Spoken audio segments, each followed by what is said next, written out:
Good morning, good learning everyone. This is your Kuya Francis and I'm your Kuya Broker.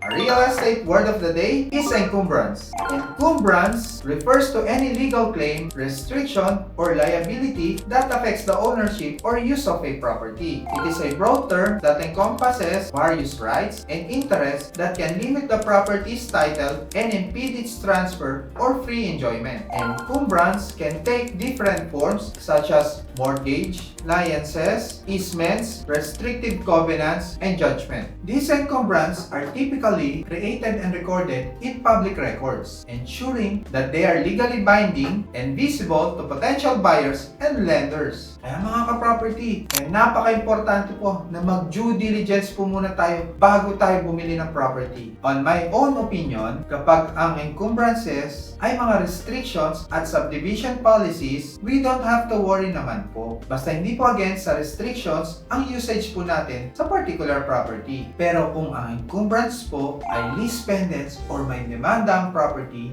better po alamin po muna natin ang kaso at magpakonsulta po tayo sa isang abogado. Lalo kung gustong-gusto po natin ang property. Or better, hanap na lang po tayo ng ibang property para hindi po sumakit ang ating ulo. Kung ang encumbrance naman po ay Section 4 or Section 7, tingnan po natin maigi kung kailan po matatapos ang 2 years prescriptive period. Kung hindi naman po tapos ang 2 years prescriptive period at willing naman po tayo mag-take the risk, let us request na lang po kay seller ng heirs bond or insurance bond para ang insurance na po ang bahala in case may maghabol sa property. Kung ang property naman po ay naka-mortgage, let us check lang po kung hindi pa po rematado ang property. Mag-request po tayo kay seller ng 1 to 2 months ng advance statement of account at i-bounce na lang po natin sa napagkasundo ang price. Then tayo na po ang directly magbayad kung saan naka-mortgage ang property. Kung gusto po nila malaman kung paano po i-cancel ang encumbrances, please watch my other video tungkol sa pag-cancel ng encumbrances. Kung tayo naman po ay may katanungan, kindly message lang po sa comment section below. Please continue to watch, follow, and share po ang aming mga social media platforms. Again, this is your Kuya Broker. God bless po sa ating lahat.